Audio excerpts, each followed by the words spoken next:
اسماعیلی net work کو subscribe کریں اور بیل آئیکن پر کلک کریں۔ السلام علیکم ورحمۃ اللہ وبرکاتہ۔ الحمد للہ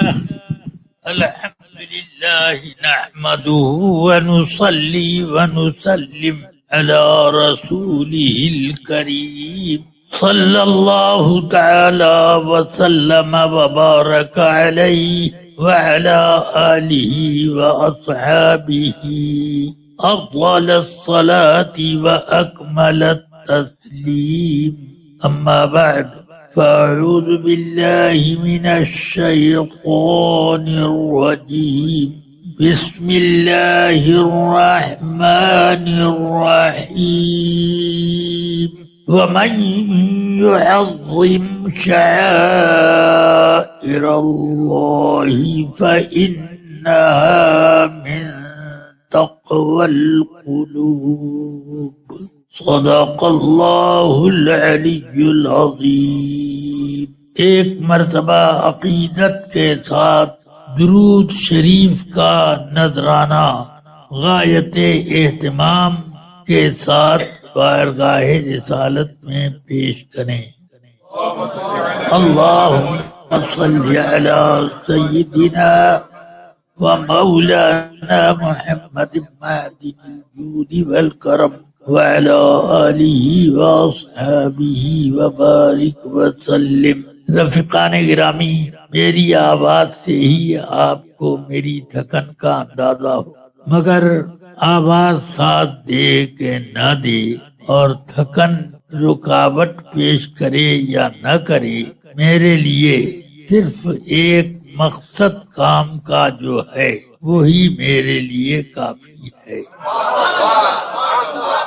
کہ مسلک اعلی حضرت جو حقیقت میں مذہب اسلام کی سب سے صحیح ترجمانی ہے، اس کی اشاعت کروں۔ دعا کرتا ہوں کہ جب موت کا وقت آئے تو اس وقت بھی اس اشاعت سے فرصت نہ ملے۔ رفیقان ملت، اعلی حضرت رضی اللہ تعالی عنہ نے بہت سے ان غیر مسلموں کو پہچانا اور پہچانوایا جو کہ اسلام کا کلمہ پڑھتے تھے، لوگوں کو دھوکہ دے۔ کھلا ہوا دشمن تو آدمی کے لیے اتنا نقصان دہ نہیں ہوتا جتنا نقصان دہ وہ ہوتا ہے کہ ہماری مسجدوں میں نماز پڑھے اور مذہب اسلام کے خلاف بولیاں بولے، وہ بہت زیادہ نقصان دہ ہوتا ہے۔ اسی لیے ہم لوگوں سے جب بعض لوگ کہتے ہیں کیا وہ لوگ عالم نہیں ہیں، آپ ہی دنیا میں ایک عالم بچے ہیں، وہ لوگ عالم نہیں، میں نے کہا کہ عالم نہیں ہیں، وہ ظالم ہیں۔ رسول پاک صلی اللہ علیہ وسلم اور ان کے رب قدیر کی شان میں جو گستاخی کرے اس سے بڑا ظالم کون ہے؟ اس لیے کان کھول کر کے سن لیجئے کہ اللہ تبارک و تعالی نے قرآن عظیم میں صرف یہ احکام نہیں ذکر کیے کہ نماز پڑھو اور اس میں کیا کیا پڑھو، روزہ رکھو اور کس طرح رکھو، کب سے کب تک زکوٰۃ دو اور کتنی زکوٰۃ دو یا کیسے مال کی زکوٰۃ دو وغیرہ، کیا چیز سود ہے کیا چیز نہیں، یہ سب احکام قرآن نے صرف نہیں بتائے بلکہ اللہ نے قرآن حکیم میں یہ بھی تو فرمایا، یا ایھا النبی انا ارسلناک شاہدا ومبشرا ونذیرا وما ارسلناک الا رحمتا للعالمین، لقد جاءکم رسول من انفسکم عزیز علیہ ما عنتم قد جاءکم من اللہ نور قد جاءکم برہان من ربکم۔ یہ سب کیوں فرمایا؟ یہ روزے کا مسئلہ ہے کہ نماز کا، زکوٰۃ کا، حج کا؟ کون سا مسئلہ؟ اور اسی پر بات ختم نہ ہوئی کہ اپنے نبی پاک کو ہی صرف کہا، بلکہ یہ بھی فرمایا لقد کذبت اصحاب حجر المرسلین، ہجر کے لوگوں نے ایک نبی حضرت صالح علیہ السلام کی تکذیب کی تھی، ان کو جھٹلایا تھا، ان کے خلاف گئے تھے، مگر اللہ فرماتا ہے اصحاب ہجر یعنی ہجر کے رہنے والوں نے تمام رسولوں کو جھٹلا دیا، ایک رسول کی تکذیب، مگر لقد کذبت اصحاب حجر المرسلین، تمام رسولوں کا، وَلَقَدْ كَذَّبَتْ أَصْحَابُ نُوحٍ وَلَقَدْ كَذَّبَتْ قَوْمُ نُوحٍ الْمُرْسَلِينَ، نوح علیہ السلام کی قوم نے سارے رسولوں کا انکار کر دیا۔ نوح علیہ السلام کے زمانے میں کوئی نبی تھا؟ اکیلے وہ تھے، 950 سال تک ان کی قرآن مجید میں ذکر ہے، 950 سال، اتنے دنوں تک وہ اپنی قوم کو ہدایت دیتے رہے، مگر وہ قبول کرنے پر تیار نہ ہوئے۔ ان کے بارے میں اللہ نے فرمایا کہ نوح کی قوم نے سارے رسولوں کی تکذیب کر دی، جھٹلا دیا تمام رسولوں کو۔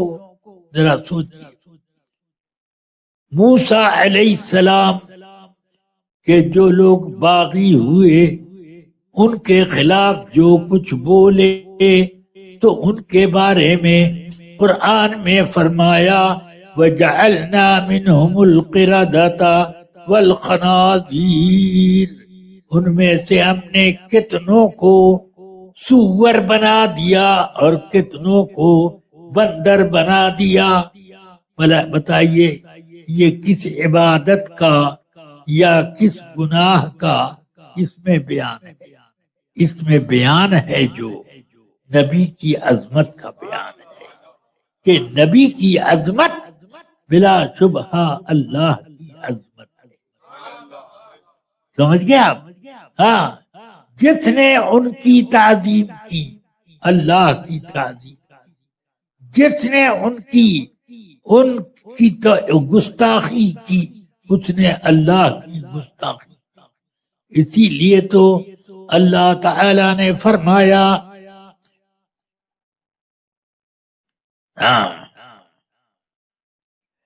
وَمِنَ النَّاسِ مَن يَقُولُ آمَنَّا بِاللَّهِ وَبِالْيَوْمِ الْآخِرِ وَمَا هُمْ بِمُؤْمِنِينَ يُخَادِعُونَ اللَّهَ وَالَّذِينَ آمَنُوا وَمَا يَخْدَعُونَ إِلَّا أَنفُسَهُمْ۔ اس میں فرمایا کہ لوگوں میں سے کچھ وہ لوگ ہیں جو کہ کہتے ہیں آمنا باللہ والیوم الآخر، ہم اللہ پر بھی ایمان لائے اور قیامت کے دن پر ایمان لائے، مگر اللہ فرماتا ہے وما ہم بمؤمنین، یہ ایمان کا دعویٰ کرنے والے مومن نہیں ہیں۔ تو مومن نہیں ہے تو کائے کے لیے یہ پڑھ رہے ہیں آمنا باللہ و بالیوم الآخر؟ کیوں پڑھ رہے ہیں؟ کیوں؟ فرمایا یخادعون اللہ والذین آمنوا، وہ لوگ اللہ کو دھوکہ دے رہے ہیں اور مسلمانوں کو دھوکہ دے رہے ہیں۔ بولیے اللہ کو کوئی دھوکہ دے سکتا ہے؟ ان کی نیت میں یہ تھا، ان کی نیت میں یہ تھا کہ جب ہم ایمان کا دعویٰ کریں گے تو رسول اللہ دھوکے میں پڑ جائیں گے اور ان کے ماننے والے جتنے مسلمان ہیں وہ بھی دھوکے میں آ جائیں گے اور ہمارے ساتھ وہ نیک سلوک کریں گے. یہی تھا. اللہ کو دھوکے دینے کی تو نیت نہیں تھی ان کی، رسول پاک کو تھی. مگر اللہ فرماتا یخادعون اللہ، اللہ کو دھوکہ دے رہے ہیں. کیا مطلب؟ کہ رسول پاک کے ساتھ جو تم نے اپنا معاملہ کیا ہے وہ ان کا ہی مت سمجھو، وہ اللہ کا معاملہ ہے. ہاں، اور یہ بھی اس سے سمجھ میں آیا کہ رسول پاک کو دھوکہ دینا اللہ کو دھوکہ دینے کے جیسا ہے. وہ تو آدمی کے دل کو خوب اچھی طرح سے دیکھ رہے ہیں اور اس کے مطلب اور مقصد کو خوب سمجھ رہے ہیں. چلیے پھر قرآن حکیم میں اللہ تبارک و تعالی نے فرمایا، یہ تو انبیاء کرام کی بات تھی، یہ ان رحمت اللہ قریب من المحسنین، اللہ کی رحمت محسنین کے قریب ہے جو اللہ کی اس طرح عبادت کرتے ہیں کأنک تراہ فإن لم تکن تراہ فہو یراک.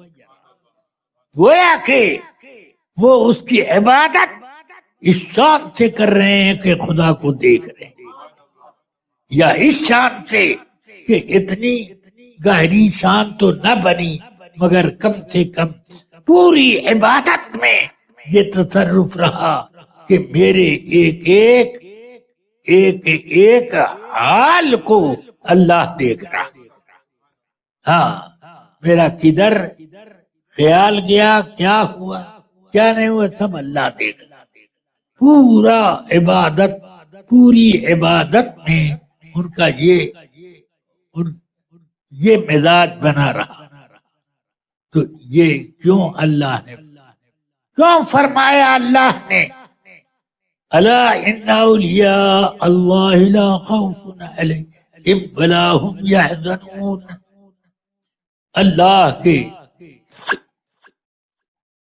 اللہ کے ولیوں کو نہ کسی چیز کا ڈر ہے نہ کسی چیز کا غم ہے. ان کو کوئی غم نہیں ہوتا گھر لٹ جائے، بچے اور مال دولت چہیتے لوگ دنیا سے چلے جائیں تب بھی وہ غم نہیں ہوتا ہے، کیونکہ ہر وقت وہ دیدار الہی میں ہے. ہاں، اس کی بارگاہ میں. اگر غم کریں گے تو غیر حاضری ہو جائے گی کہ اسی کی فکر میں پڑے. ڈریں گے تو اللہ کی طرف سے توجہ ہٹ جائے گی، اس لیے ہر وقت اللہ کی طرف مصروف. تو اب ذرا سوچو، اللہ تعالی نے اولیاء کرام کی تعریف کی اور یہ بھی فرمایا کہ مسلمان یہی لوگ ہیں جو ہدایت پر ہیں. فرمایا اللہ تعالی نے وَرَضِيتُ لَكُمُ الْإِسْلَامَ دِينًا، میں نے تمہارے لیے دین اسلام ہی کو پسند کر لیا ہے، اسی پر راضی ہوں. میں تم سے راضی ہوں اگر اس دین پر تم پکے ہو. فرمایا رضی اللہ عنہم ورضوا عنہ ذلک لمن خشی ربہ. اللہ ان سے راضی ہے اور وہ اللہ سے راضی ہے. دونوں طرف سے رضا. اللہ ان سے راضی ہے، وہ اللہ سے راضی ہیں۔ یہ کن کی شان؟ فرماتے ہیں ذالک لمن خشی ربہ، جو اپنے رب سے ڈرتا رہے، اسی کی کا خوف ہر وقت دل میں سمایا۔ یہ سب میں جو بتا رہا ہوں اور بھی آگے بہت سی چیز، اس لیے حدیث پاک میں رسول اکرم صلی اللہ علیہ وسلم ارشاد فرماتے ہیں، ابو داؤد شریف وغیرہ میں پڑھ لیجئے، ان من اجلال اللہ تعالی و اکرامہ، ان من اجلال اللہ تعالی و اعظامہ اکرام ذی الشیبۃ من المسلم وحامل القرآن۔ اللہ تعالی کی تعظیم میں یہ چیز داخل ہے کہ آدمی بوڑھے سچے مسلمان کی تعظیم کرے اور عالم دین کی تعظیم کرے۔ یہ اللہ کی، یا اللہ، ایک عالم دین کی، ایک بوڑھے سچے مسلمان کی تعظیم کرنے والا کیا ہے؟ اللہ کی تعظیم میں مصروف ہے، کر رہا ہے تعظیم کس کی؟ اور اللہ شمار کر رہا ہے اس کو اپنی تعظیم، یہ مرتبہ ہے۔ اس لیے فرماتے ہیں دوسری حدیث میں آقا کائنات صلی اللہ علیہ وسلم، جو مسلمان کسی بوڑھے مسلمان کی تعظیم کرے تو جب یہ اس عمر کو پہنچے گا تو اللہ تعالی اس کی تعظیم کے لیے لوگوں کو کھڑا کر دے گا۔ سمجھے کچھ؟ ابھی آدھا تھا، مطلب یہ ہے کہ بوڑھے مسلمان کی تعظیم کرنے کا کے اوپر دو فائدے۔ پہلا فائدہ یہ ہے کہ اس کی زندگی کی ضمانت ہو گئی کہ یہ بوڑھا ہو۔ ایک فائدہ یہ ہے، دوسری یہ کہ اس بڑھاپے میں اکیلا نہیں رہے گا، اس کی تعظیم کرنے والے بھی۔ بات سمجھ میں آئی؟ اب سمجھے، اب سمجھے۔ قرآن اور حدیث کو سمجھنے کے کچھ طریقے ہیں، وہ اعلی حضرت کی بارگاہ سے فیض لینے ہی پر ملتا ہے۔ ہاں، تو اب مجھے یہ کہنا ہے کہ یہ ایک بوڑھا سچا مسلمان گناہوں سے بچتا ہے، فرائض و واجبات پر عمل کرتا ہے، اس کی تعظیم کر دو تو وہ اللہ کی تعظیم بھی ہو جاتی ہے، اور تم بڑھاپے کی عمر تک پہنچو گے اس کی ضمانت بھی ہو جاتی ہے، اور اس کی بھی ضمانت کہ تم بوڑھے رہو گے تو جوان لوگ تمہاری تعظیم کریں گے۔ اللہ کا فضل ہے کہ مجھے علماء کی تعظیم کا شوق اللہ نے دیا، اور اسی طرح میں بوڑھوں کی بھی تعظیم کرتا ہوں، اگرچہ وہ بوڑھے مجھ سے کم عمر ہو۔ سمجھ میں آئی بات؟ ہاں، اب میری داڑھی جب تک پورے طور پر سفید نہیں ہوتی تو اس وقت تک میں اپنے کو جوانی ہی سمجھتا ہوں۔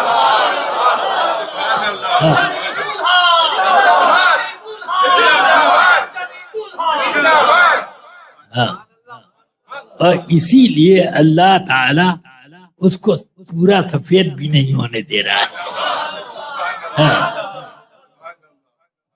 تو اس لیے میرے شاگردوں میں بہت ایسے ہیں کہ جن کی داڑیاں بالکل ابرق کی طرح سے جگمگا رہی، ہاں سفید براق، تو ایسے بھی بہت سے ہیں، میں ان کی بھی تعظیم کرتا ہوں، عزت کرتا ہوں۔ تو اللہ تعالی نے کھڑے کر دیے اس پکی داڑھی والے کی تعظیم کرنے والے۔ مجھے اتنی اللہ نے عمر دے دی کہ جتنی عمر کم لوگوں کو ملتی ہے، سمجھ گیا آپ؟ ہاں، چاند کی تاریخوں کے اعتبار سے اب 3-3.5 مہینے میں 87 سال کے 87 سال کا ہو جاتا، سمجھ میں آئی بات؟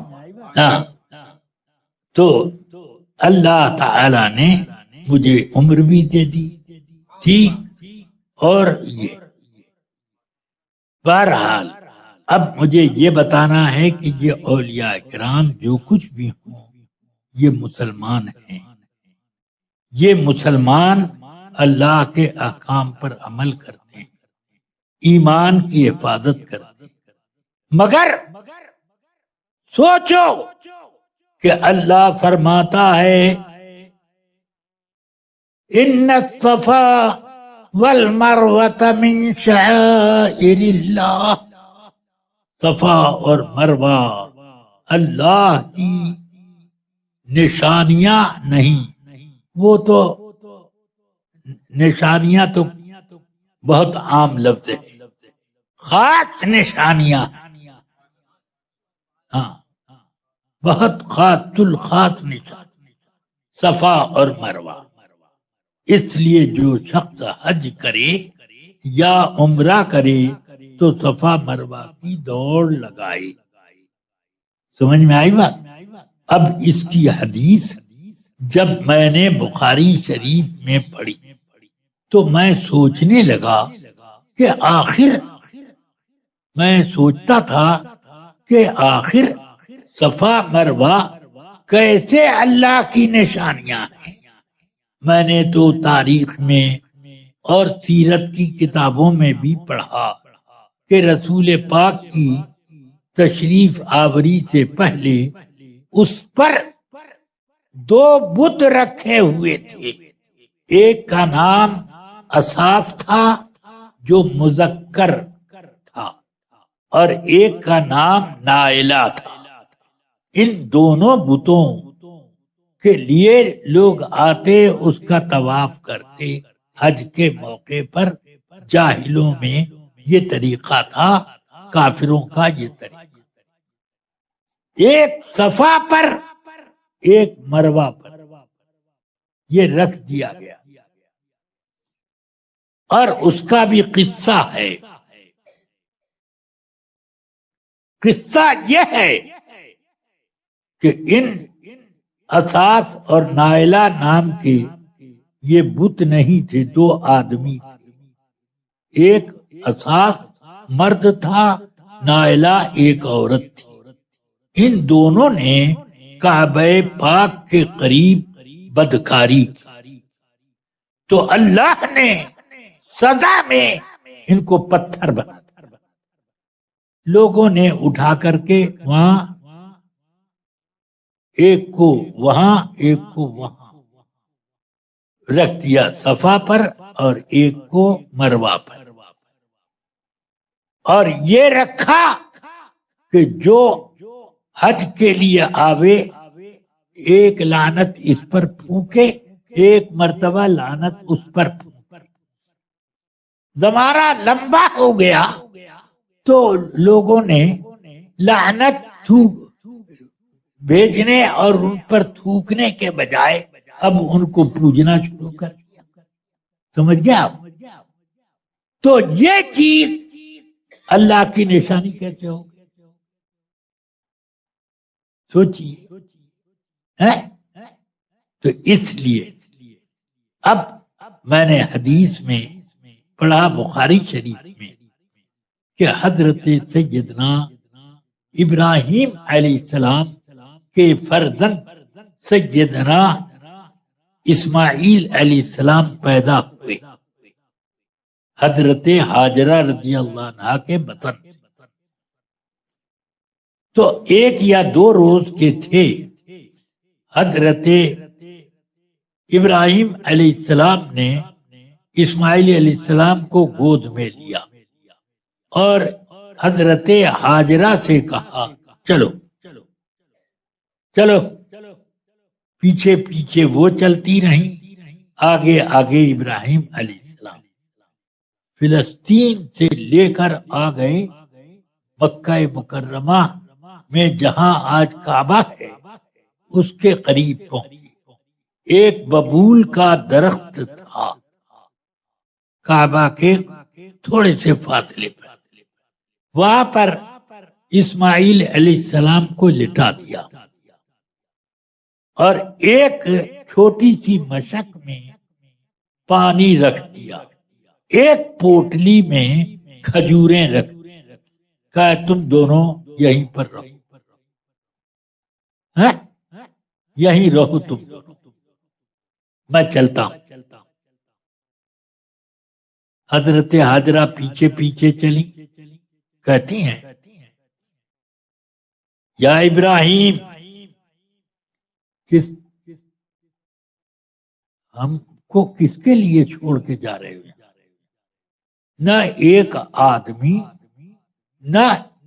ایک آدمی کے گزرنے کی جگہ، نہ پانی، نہ کھیتی، نہ کچھ یہاں پر پیداوار، کس کے بھروسے چھوڑ کے جاتے؟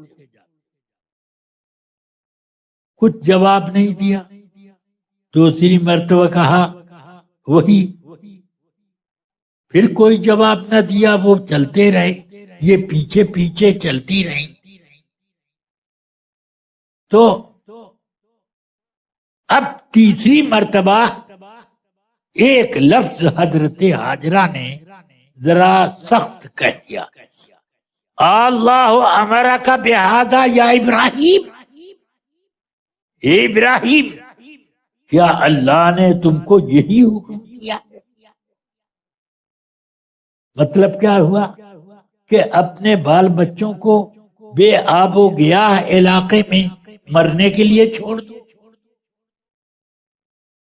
ابراہیم علیہ السلام کھڑے ہو گئے اور مڑ کے ان کی طرف کہتے ہیں نعم امرنی ربی بہذا، ہاں میرے رب نے اسی بات کا حکم کیا. بس حضرت ہاجرہ کے پاؤں وہیں پر رک گئے کہ جب اللہ ہی نے حکم دیا ہے تو کوئی پرواہ نہیں ہے. اللہ کہتی ہیں لن یضیعنا ربنا، ہمارا رب ہم کو برباد نہیں کرے گا. جب اس نے حکم دیا ہے تو ہمارا رب ہم کو برباد نہیں کرے. اب الٹے قدم یا اکیلے چلی آئیں، اپنے صاحبزادے کے پاس آ گئیں.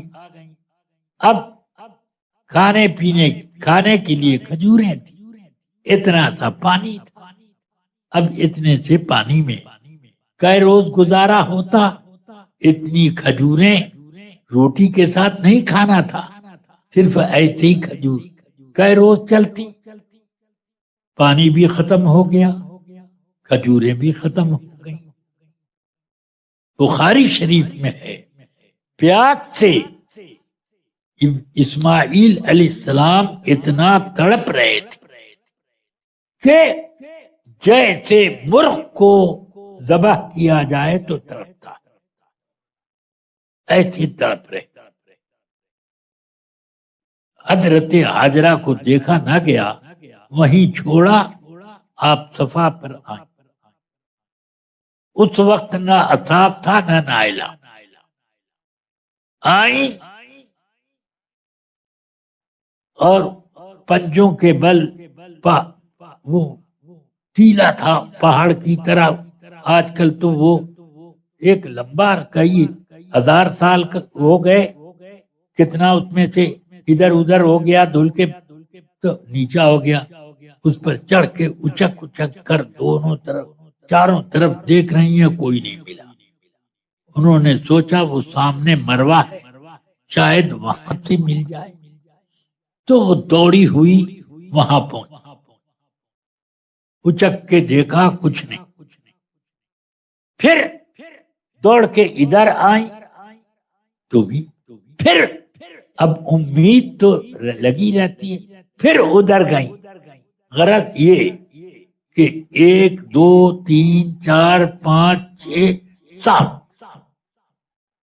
7ویں دوڑ میں مروہ پہ پہنچ کر پھر ادھر ادھر دیکھ رہی ہیں اور اپنے بچے سیدنا اسماعیل علیہ السلام کو بھی دیکھا ان کے پاؤں کے قریب پانی چمک رہا ہے، وہیں سے بھاگی ہوئی آئی، دیکھا کہ زمین سے پانی کا پھوارا نکل رہا،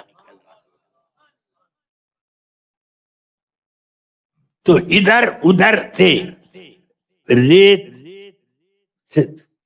کھرچ کھرچ کے انہوں نے تھالا باندھ دیا، زم زم زم، یہ کہتی جاتی پانی ٹھہر ٹھہر، کہاں بھاگتا؟ فرماتے ہیں رسول پاک صلی اللہ علیہ وسلم اگر ہاجرہ نے اس کی میڑ نہ بنائی ہوتی تو پورا مکہ ڈوب جاتا۔ سمجھ میں آئی بات؟ ان کے میڑ بنا دیتے، وہ زم زم ہو گیا، ہاں جم جم گیا وہی۔ ہاں اب فرماتے ہیں رسول پاک صلی اللہ علیہ وسلم ہاجرہ نے صفا اور مروہ کے درمیان دوڑ لگائی، تو اسی لیے اللہ نے حج اور عمرہ میں ہاجرہ کی اس سنت کا حکم دے دیا اور اپنی عبادت میں شامل۔ اب ذرا سوچو یہ دوڑ کس کی تھی؟ کسی نبی کی تھی،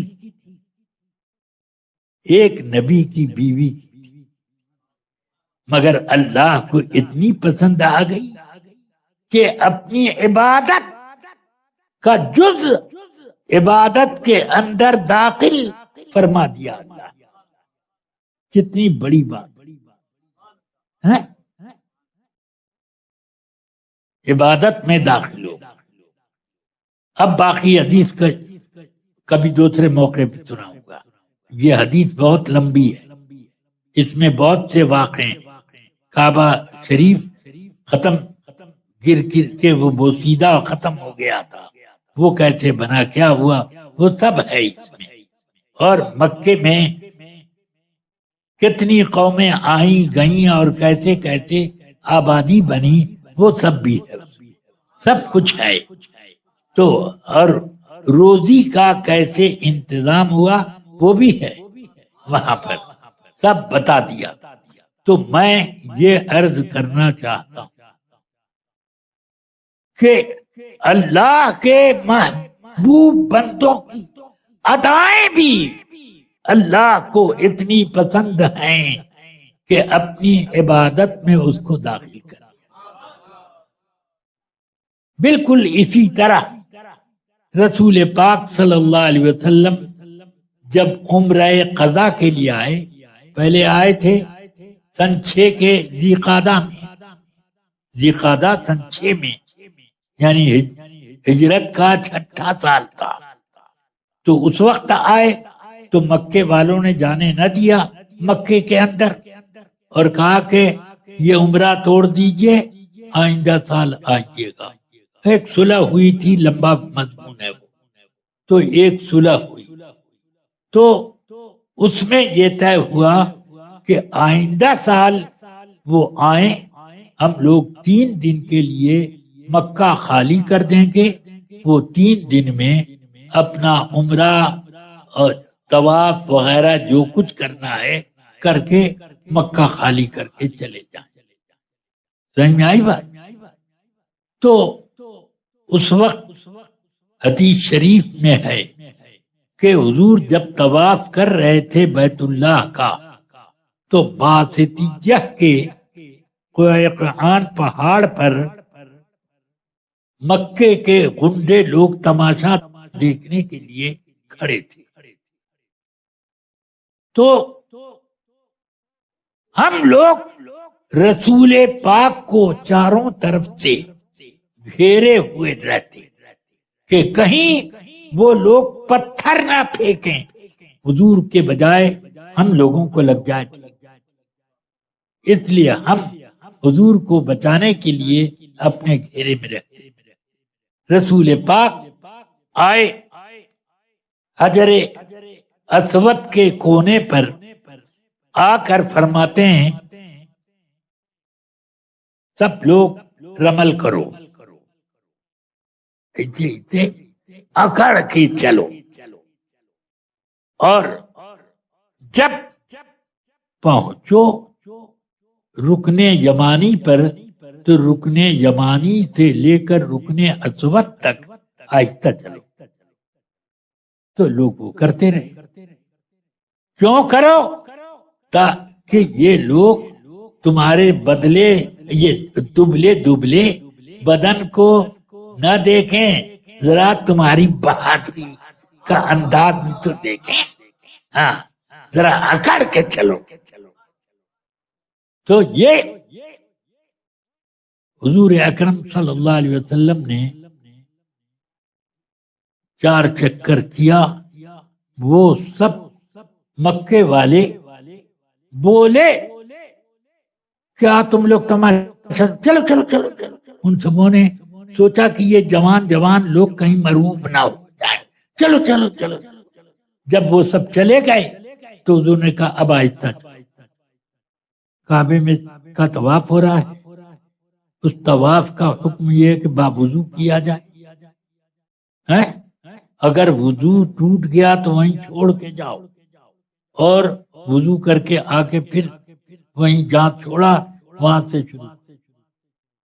اتنا ہی سخت جیسے نماز میں وضو کی اہمیت دیکھتے ہو ایسے ہی اس میں. تو یہ طواف کعبہ حضور نے کیا. اس طرح سے خود عبادت میں اپنی اکڑ خوں دکھا رہے ہیں لوگ. وہاں پر تو زیادہ سے زیادہ آدمی کو اپنا تذلل اور خشوع و خضوع ظاہر کرنا چاہیے. مگر حضرت سیدنا عمر فاروق رضی اللہ تعالی عنہ فرماتے ہیں کہ رسول پاک نے اس کو کیا تھا جس ضرورت کی وجہ سے وہ ضرورت ختم ہو گئی، مگر اب بھی وہ سنت ہے. تم لوگ اسی طرح سے پہلا طواف جب کرو تو ایسے. سمجھ میں آ رہی؟ ایسے ہی کرو. تو اس سے آپ اندازہ کریں کہ اللہ کے محبوبوں کی ادائیں کتنی مقبول. اعلی حضرت رضی اللہ عنہ کا موقف یہی ہے کہ بزرگوں کا معاملہ اللہ کا معاملہ سمجھ. وہاں بھی اسی معاملے کو اپنے جیسا معاملہ کرتے. بزرگوں کی شان میں گستاخی کرتے کرتے وہ ہمارے جیسے ہیں، بانر کہیں کہ تم جہنمی، اور وہ جنت کے مالک جس کو چاہیں لے جائیں اور جس کو چاہیں دھکا دے کر جہنم میں پہنچا دیں. وہ لوگ اور ان کے جیسے. میں نے اسی لیے کہا کہ کیوں کہتے ہو، ان سے کہا کہ کیوں یہ لفظ تم لوگ اتنا بھدا لفظ بولتے ہو، وہ ہمارے جیسے. تو کہا اللہ نے ان کو بھی پیدا کیا، مجھ کو بھی پیدا کیا. اللہ نے ان کو انسان بنایا، ہم کو بھی بنایا، تو ایک جیسے تو ہوئے. میں نے کہا سبحان اللہ، اللہ نے گدھا بھی پیدا کیا، تجھ کو بھی پیدا کیا. کم سے کم اللہ کا پیدا ہو شدہ ہونے میں کیوں نہیں تو کہتا بڑا مغرور اور متکبر شیطان تو یہ کہتا تھا کہ خلقتنی من نار انا خیر منہ، میں آدم سے زیادہ بہتر، اور تم لوگ برابر کر، وہ بہتر کہتا تھا، تم اس کی اولاد ہو تو برابر کرتے، برابر کہتے جیسے وہ ویسے ہم۔ یہ تکبر ہے تمہارے، اگر تکبر نہ ہوتا تو تم یہ کہتے کہ اللہ نے مٹی بھی بنائی، ہم کو اسی مٹی سے پیدا کیا، ہماری کیا حیثیت ہے مٹی مٹی۔ یہ کبھی کہنے کا شوق تم کو نہیں۔ میرے اعلی حضرت ہم کو یہی بتاتے ہیں جو رسول پاک نے فرمایا کلکم من آدم و آدم من تراب۔ اللہ تعالی ہم سب کو حسن اخلاق، حسن کردار کے ساتھ رکھے، مگر اس سے پہلے ہمیں مذہب اہل سنت و جماعت مسلک اعلی حضرت کا پابند بنائے۔ جب یہ رہے گا تو ہر